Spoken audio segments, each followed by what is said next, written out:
Hi hello welcome to my channel. నేను Chandini. Good morning friends. Very very good morning. నాకు morning ఇలాగా మెంతులు వాటర్తో స్టార్ట్ అయిందనమాట. నైట్ నానబెట్టాను, ఆ వాటర్ తీసుకుంటున్నాను మార్నింగ్. అండ్ ఈ రోజు అయితే ఫుల్గా రెసిపీస్ పెడదాం అనుకుంటున్నా. చాలా రోజులు అయిపోయింది మన ఛానల్లో కుకింగ్ది రెసిపీస్ అవి పెట్టి, చాలా రోజులు అయిపోయింది. నేను వంటే సరిగ్గా చేయలేదు ఇంతకు ముందు వరకు. ఎందుకంటే ఇంకా తెలిసిందే కదా, నేను మళ్ళీ రిపీట్ చేయదలుచుకోలేదు. డెంగ్యూ ఫీవర్ అది ఉంది కదా, ఇప్పటికీ బాడీ పెయిన్స్ అవి ఉన్నాయి. సో ఈ రోజు అయితే మనం సండే వ్లాగ్ అనమాట. ఇది కంప్లీట్లీ సండే వంట ఏం చేశాను and also cleaning etcetera. So etcetera ఏం లేదు, just cooking and also cleaning పెట్టాను అంతే.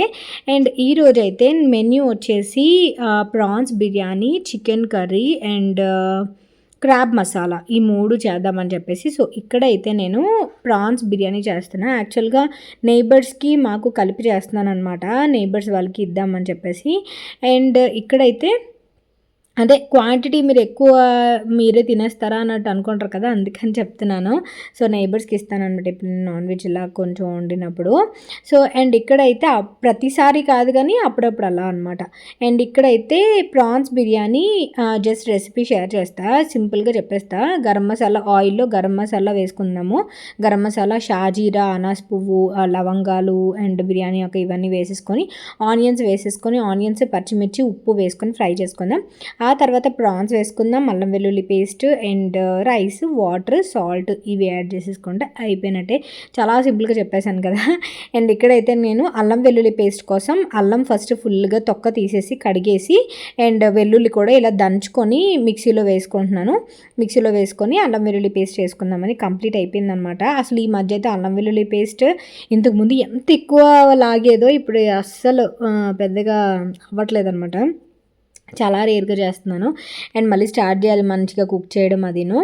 అండ్ ఇక్కడైతే అల్లం వెల్లుల్లి పేస్ట్ ఇలా జార్లో వేసుకుంటా, ఇదే సేమ్ జార్లో చేసుకుంటా. ఎందుకంటే జార్స్ మారిస్తే మనం అల్లం వెల్లుల్లి స్మెల్ పట్టేస్తుంది కదా, అందుకని చెప్పేసి. అండ్ ఇక్కడైతే కొంచెం అల్లం వెల్లుల్లి పేస్ట్ వేసుకున్నాను కదా, అది వేసేసుకొని బాగా ఫ్రై చేసుకొని ప్రాన్స్ వేసేసుకుంటా. ప్రాన్స్ ఈరోజు కొంచెం ఎక్కువ తీసుకొచ్చారు, అందుకే నేను ఏం చేశానంటే కొన్ని ఫ్రిడ్జ్లో పెట్టేసాను. కొన్ని అల్లం వెల్లుల్లి పేస్ట్ సాల్ట్ అప్లై చేసి ఫ్రిడ్జ్లో పెట్టేశాను.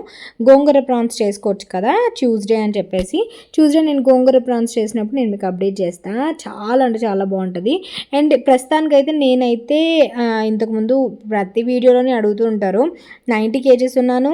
అండ్ నేనైతే ఇప్పుడు ప్రస్తుతానికి డైట్ అయితే ఫాలో చేయట్లేదు, నార్మల్గా అంటే ర్యాండమ్గా తింటున్నాను కొంచెం. డైట్ అయితే సీరియస్ డైట్ అయితే నేను ఫాలో చేయట్లేదు. నార్మల్ ఓట్స్ అవి ఇవి అయితే తింటున్నాను, అవి నాకు డైలీ ఇంకా లైఫ్ స్టైల్లో అలవాటు అయిపోయాయి కాబట్టి అవి అయితే తీసుకుంటున్నాను. ఎందుకంటే నాకు ఇంకా అంటే బయట పడడానికి ఇంకా కొంచెం టైం పడుతుందట. అంటే డాక్టర్ చెప్పిన దాన్ని బట్టి డెంగ్యూ ఫీవర్కి ఒక 2 months body pains ఉంటాయన్నారు.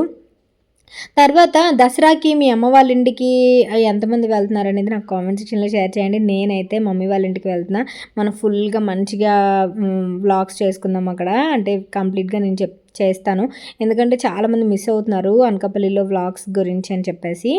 And maximum try చేద్దాం అనుకుంటున్నాను. అండ్ ఇక్కడైతే ఇంకా ఈ దసరాకి వెళ్ళొస్తామా, మళ్ళీ కార్తీక మాసంలో వెళ్ళొస్తాం, మళ్ళీ 1 month అయిన తర్వాత మళ్ళీ సంక్రాంతికి వెళ్ళొస్తాం. ఇలా ఈ 3-4 months అటు ఇటు తిరిగేసరికి సరిపోతుంది అనమాట. సో చాలా జాగ్రత్తగా నేను ఈ 10 days అలా పడుతుంది నాకు వెళ్ళడానికి. ఈ 10 days కొంచెం హెల్త్ మంచిగా రెక్టిఫై చేసుకొని వెళ్దాము అని చెప్పేసి. రెక్టిఫై అంటే లైక్ కొంచెం మంచిగా హెల్త్ చూసుకొని వెళ్ళి అక్కడ మంచిగా ఎంజాయ్ చేయడానికి అని చెప్పేసి మమ్మీ వాళ్ళ ఇంట్లో. మళ్ళీ అక్కడ కూడా నీరసంగా పడుకుంటే బాగోదు కదా. సో అక్కడ పడుకొని ఇక్కడ పడుకొని అంటే కొంచెం అంత ఇదిగా ఉంటుంది కాబట్టి సో ఇక్కడ మంచిగా హెల్తీ ఫుడ్ అది తీసుకొని కొంచెం ట్యాబ్లెట్స్ అవి వాడి మొత్తం తగ్గించుకొని వెళ్దామని చెప్పేసి. అండ్ ఇక్కడైతే ప్రాన్స్ బిర్యానీ రైస్ వేసేసాను కదా, రైస్ కొంచెం ఫ్రై అయిన తర్వాత నేను ఇది వేస్తాను, వాటర్ యాడ్ చేద్దాము. మీరు ఇందులో కొబ్బరి పాలు కూడా వేసుకోవచ్చు, చాలా బాగుంటుంది. అంటే కోకోనట్ ప్రాన్స్ పులావ్ లాగా ఉంటుంది. ఈసారి ట్రై చేద్దాము. నాకు అనిపించింది కొబ్బరి పాలు వేస్తే బాగుంటుంది కదా అని చెప్పి, బట్ ఇంక సడన్గా అనిపించింది కానీ సడన్గా తేలాం కదా. మీరు అలా ట్రై చేయండి. నేను ఈసారి అలా ట్రై చేద్దాం అనుకుంటున్నా. కొబ్బరి పాలు విత్ ప్రాన్స్ అనమాట. సో అది అండ్ రైస్ కూడా వేసేసిన తర్వాత వాటర్ యాడ్ చేసేసా. ఇక్కడ మనం సాల్ట్ చూసుకొని యాడ్ చేసేసుకోవాలి. అండ్ కొంచెం నెయ్యి కూడా యాడ్ చేస్తా ప్రతిసారి, తెలిసిందే కదా.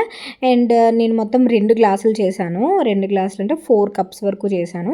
మాకు ఓన్లీ చేసుకోవాలంటే 2 కప్స్ సరిపోతుంది. బట్ నైబర్స్కి అన్నాను కాబట్టి 4 కప్స్ వేసాను అనమాట. సో 4 కప్స్కి 8 కప్స్ వాటర్ వేసుకోవాలి. నార్మల్ రైస్ కాబట్టి, నార్మల్ మన ఇంట్లో రోజు వండుకునే రైస్ కాబట్టి. అండ్ ఈ మధ్య అయితే బ్రౌన్ రైస్ మేము ట్రై చేస్తున్నాము. బ్రౌన్ రైస్ కొంచెం కొంచెం ట్రై చేస్తున్నాం, ఎందుకంటే ప్రవీణ్కి కూడా బ్రౌన్ రైస్ వాడమని చెప్పారనమాట డాక్టర్. నార్మల్ రైస్ కాకుండా రెడ్ రైస్ కానీ బ్లాక్ రైస్, ఒక్కొక్క రోజు ఒక్కొక్క రైస్ అలా తింటూ ఉండండి అని చెప్పారు. సో దాన్ని బట్టి బ్రౌన్ రైస్ తీసుకొచ్చారు, కానీ చూడాలి ఎంతవరకు అలవాటు అవుతుంది అనేది. నార్మల్ వైట్ రైస్ అలవాటు అయిపోయిన వాళ్ళకి బ్రౌన్ రైస్ చాలా కష్టం కదా అలవాటు చేసుకోవడం, అందుకని చెప్పేసి. అండ్ నెయ్యి కూడా యాడ్ చేసా. అండ్ ఇక్కడైతే చికెన్ కర్రీకి చికెన్ కొంచెం ఉండింది ఫ్రిడ్జ్లో. సో అది అలా ఆ 4 పీసులు అలా కర్రీ చేసేద్దామని చెప్పేసి, యాక్చువల్గా అది నేను సూప్ లాగా చేసుకుందాం అనుకున్నా కొంచెం. బట్ సూప్ ఒకటి, గ్రిల్ ఒకటి చేద్దాం అనుకున్నా, బట్ కుదరలేదు. నా స్టవ్ చూసారా ఎంత వరస్ట్గా ఉందో. స్టవ్ మారుద్దాం అనుకుంటున్నాను ఫ్రెండ్స్. నేను చాలా సీరియస్గా అనుకుంటున్నాను స్టవ్ మారుద్దామని. యాక్చువల్గా నాకు ఇది కొన్ని తర్వాత కొన్ని రోజులకే నాకు నచ్చలేదు. చాలామంది స్టవ్ గురించి, హాబ్ గురించి అడుగుతున్నారు, కానీ నేను అప్డేట్ చేయకపోవడానికి కూడా రీజన్ అదే. చాలా ఇబ్బందిగా ఉంటుంది, నేను క్లీన్ చేయడానికి కూడా చాలా ఇబ్బంది పడుతున్నా. సో నాబ్స్ అవన్నీ కూడా పోయాయి కదా, ఆల్మోస్ట్ 4-5 years అయిపోతుంది కాబట్టి స్టవ్ తీసుకొని మారుద్దాం అనుకుంటున్నాం. కాకపోతే స్టవ్ది ప్రాబ్లం ఏంటంటే సేమ్ సైజ్ దొరకదు మాకు, చాలా లిమిటెడ్ ఉంటుంది అనమాట ఈ సైజు, కాంప్లికేటెడ్ సైజ్ అనమాట. అందువల్ల చూసుకొని తీసుకుందాం అనుకుంటున్నాం, బయట కానీ లేకపోతే ఆన్లైన్లో కాదు కానీ బయట తీసుకుందామని. ఎందుకంటే ఇది మేము తీసుకుంది ఆన్లైన్లో సేల్లో తీసుకున్నాను గృహప్రవేశం అప్పుడు. ఇంకా నేను ఆన్లైన్లో తీసుకోదలుచుకోలేదు. ఈ సైజ్ కొంచెం మెజర్మెంట్ చేసుకొని బయటనే తీసుకుందాం అనుకున్నాను, కొంచెం బడ్జెట్ చూసుకొని మంచిది.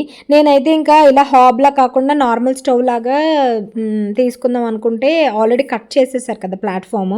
సో అందులో ఫిక్స్ అవ్వడానికి లేదనమాట, మళ్ళీ అది ఫిల్ చేయడానికి అవ్వదన్నారు. అందుకని మళ్ళీ హాబే తీసుకోవాలి, కొంచెం జాగ్రత్త చూసుకొని. తర్వాత చికెన్ కర్రీ రెసిపీ చూసేద్దాం. ఫస్ట్ ఆనియన్స్ అండ్ ఆల్సో పచ్చిమిర్చి ఫ్రై చేశాను కదా, దాని తర్వాత కొంచెం మిక్సీ మసాలా పేస్ట్ వేసాను. ఆనియన్స్, జీలకర్ర, పచ్చిమిరపకాయలు అండ్ టొమాటో ఇవన్నీ మిక్సీ చేసుకొని పేస్ట్ లాగా చేసుకున్నా. అది చాలాసేపు మగ్గించాను, అది కొంచెం మొత్తం పచ్చివాసన పోయేంత వరకు. ఎందుకంటే అది మనం ఫ్రై చేసి వేసుకోము కదా, ఆనియన్స్ మరి స్మెల్ వచ్చేస్తూ ఉంటుంది. అందుకని అది దాని తర్వాత కొంచెం పెరుగు, సాల్ట్, కొరియాండర్ పౌడర్, పసుపు, కారము, రెడ్ చిల్లీ పౌడర్ ఇవన్నీ వేసేసి కొంచెం మగ్గించిన తర్వాత చికెన్ వేసేసా. చిన్నది కొంచెం లిటిల్ బిట్ వాటర్ యాడ్ చేసి కుక్కర్ పెట్టేశాను. అండ్ మధ్య మధ్యలో ఇది ఇలా మిక్స్ చేసుకుంటున్నాను అనమాట, ఉడికిందా లేదా కొంచెం అలా కలుపుకుంటున్నాను అనమాట. నార్మల్గా మీరు ఇలా దమ్ పెట్టేయచ్చు, బట్ నేను మధ్య మధ్యలో అలా కలుపుకుంటాను అనమాట. ఎందుకంటే మళ్ళీ రైస్ పైకి వచ్చేసి ప్రాన్స్ కిందకి వెళ్ళిపోయి అలా కాకుండా మధ్య మధ్యలో అలా కలుపుకొని చూసుకుంటున్నాను వాటర్ ఇన్ కేస్ ఎక్స్ట్రా పడుతుందా ఏంటనేది. లో ఫ్లేమ్లో పెట్టుకుంటే వాటర్ ఎంత క్వాంటిటీ వేసామో మెజర్మెంట్స్ అలా సరిపోతుంది. హై ఫ్లేమ్లో పెడితే సరిపోదు, రైస్ ఉడకదు, వాటర్ ఇంకిపోతుంది. సో దాన్ని బట్టి. అండ్ ఇక్కడైతే అయిపోయింది కంప్లీట్గా. ఇంకా మీరు కొంచెం మూత పెట్టి వదిలేసారంటే ఇంకా కొంచెం మెత్తగా అవుతుంది, ఆవిరి పెడితే ఇంకో కొంచెం ఉడుకుతుంది అనమాట. అందుకే మూత పెట్టి వదిలేస్తాను. ఆ తర్వాత ఈరోజు స్పెషల్ వచ్చేసి క్రాబ్ మసాలా. చాలా అంటే చాలా బాగుంటుంది, సేమ్ రెసిపీ ట్రై చేయండి. నేను ఇదేదో నేను యూట్యూబ్లో చూసే నేర్చుకున్నా, కాకపోతే కొంచెం కస్టమైజ్ చేసుకుంటాను అనమాట. అండ్ ఫస్ట్ ఆఫ్ ఆల్ ఈ మసాలా అనేది చాలా ఇంపార్టెంట్, క్రాబ్ మసాలాకి చాలా బాగుంటుంది తెలుసా. మీరు రోటీ అంటే ఆ మసాలా ముద్ద ఉంటుంది. నార్మల్ క్రాబ్ మనం ఉట్టిండి తినడానికి బాగుంటాయి పీతలు, మీరు అన్నంలో కలుపుకోవడానికి అంటే గ్రేవీ ఉండాలి కదా, మసాలా గ్రేవీ, ఆ టైప్లో చేస్తున్నాను అనమాట. ఇంతకుముందు కూడా అప్డేట్ చేస్తున్నా, బట్ మళ్ళీ ఈరోజు చేస్తున్నాను కాబట్టి మళ్ళీ షేర్ చేస్తున్నాను అనమాట. అండ్ ఇక్కడ ఆయిల్లో కొంచెం జీలకర్ర, ఎండుమిరపకాయలు అంటే క్రష్డ్ చిల్లీస్ ఉంటాయి మనకి డీమార్ట్లో దొరుకుతాయి, అవి యాడ్ చేస్తా. అండ్ మిరియాలు, ధనియాలు వేసుకోవాలి. నా దగ్గర ప్రస్తుతానికి ధనియాలు లేవు, నేను కొరియాండర్ పౌడర్ యాడ్ చేసేసాను, ధనియాల పౌడర్ యాడ్ చేసేసాను. తర్వాత ఆనియన్స్ యాడ్ చేసుకున్నా, టొమాటోస్ యాడ్ చేసుకుందాం. ఇవన్నీ బాగా ఫ్రై అవ్వాలన్నమాట. కొంచెం అల్లం వెల్లుల్లి పేస్ట్ ఉంది కాబట్టి పేస్ట్ వేసేసాను. అండ్ కొంచెం కల్లుప్పు ఉంటుంది కదా, రాక్ సాల్ట్, అది వేసి మగ్గించేంత వరకు అంటే బాగా ఫ్రై అయ్యేంత వరకు ఉంచుతున్నాను. అండ్ ఇక్కడ చికెన్ కర్రీ కూడా ఆల్మోస్ట్ ఇంకొకరు తీసేసాను కదా, చికెన్ కర్రీ కూడా చాలా బాగా ఉడికింది.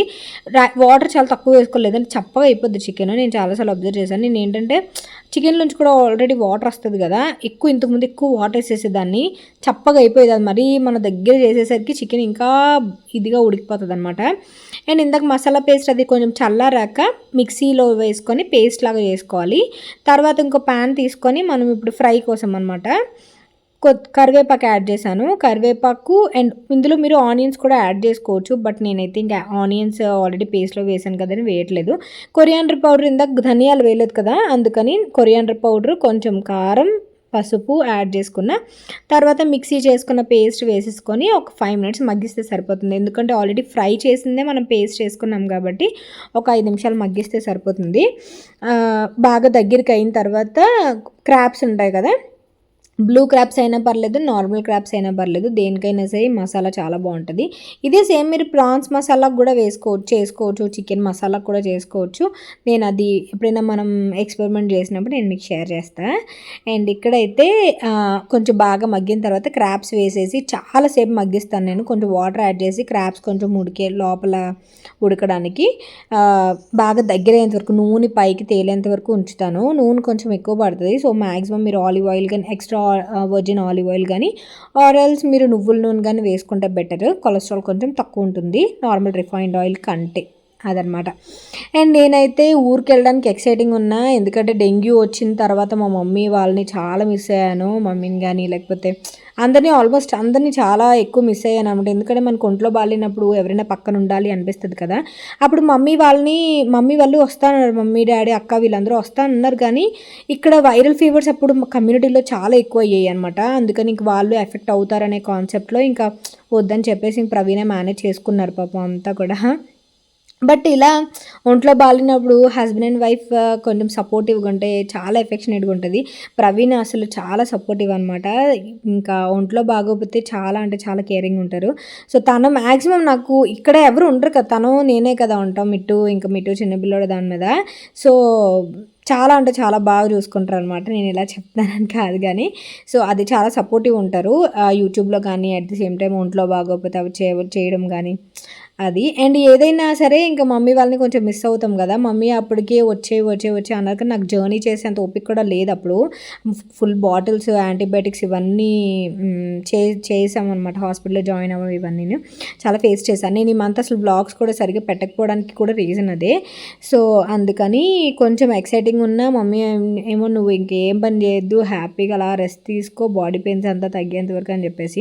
దట్టు ఇంకా మిట్టుకి కూడా దసరా హాలిడేస్ తర్వాత ఇంకా హాలిడేస్ ఇవ్వరు కదా, ఆ కాన్సెప్ట్లో వెళ్తున్నాం అనమాట అనకాపల్లి. అండ్ ఇక్కడైతే మొత్తం వంట అయిపోయింది. ఇప్పుడు నైట్ చూసారా, చెత్త మొత్తం తినేసిన చెత్త అనమాట అది. అండ్ గ్యాస్ స్టవ్ పరిస్థితి అయితే ఇలా ఉంది, చాలా అంటే చాలా గ్రీజీ అయిపోయింది. ఈరోజు సండే కదా, మళ్ళీ రేపు మండే సోమవారం పూజ చేసుకుంటాము, శివాలయానికి వెళ్తాము, ఏదైనా నైవేద్యం ఏమైనా వండినా. ఇంకా మొత్తం నేనైతే సండే మ్యాక్సిమం ఓపుకున్నంత వరకు సండే నైట్ క్లీన్ చేస్తాను. మళ్ళీ నైట్ ఏమైనా నాన్ వెజ్ వండితే అని చెప్పేసి డిన్నర్ అయిన తర్వాత క్లీన్ చేసుకుంటాను అనమాట. మార్నింగ్కి చాలా బాగుంటుంది, ఎందుకంటే మండే నుంచి మళ్ళీ లంచ్ బాక్స్లు ఇవన్నీ ఉంటాయి, పూజలు అవి చేసుకుంటాం కదా, అందుకని చెప్పేసి. సో ఇది బిఫోర్ అండ్ ఇది ఆఫ్టర్ అనమాట. సామాన్లన్నీ అచ్చడి పెట్టేసాం, 8 మార్నింగ్ వచ్చి తోముతుంది. నేనైతే ఇలా మొత్తం క్లీన్ చేసేసుకున్నా. అండ్ నేను గ్యాస్ స్టవ్కి ఒక లిక్విడ్ వాడతాను అనమాట. లిక్విడ్ కంప్లీట్ అయిపోయింది, మొత్తం ప్లాట్ఫామ్స్ అన్నీ మొత్తం క్లీన్ చేసేసుకొని ఇంక మొత్తం క్లీనింగ్ ఏం పెట్టలేదు, మీకు మళ్ళీ బోర్ కొట్టిద్దని. అండ్ ఇది గ్రీజ్ నేను చాలాసేపు అది క్లీన్ చేశాను కానీ అసలు పోలేదు. ఆ లిక్విడ్ మళ్ళీ నేను అమెజాన్లో ఆర్డర్ చేసుకోవాలి, వచ్చినప్పుడు నేను మీకు అప్డేట్ చేస్తాను.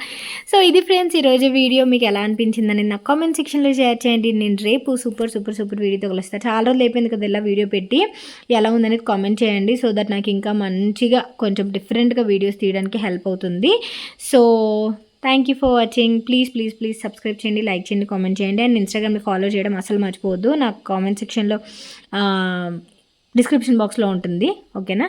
Thank you, bye, have a great day, Tata.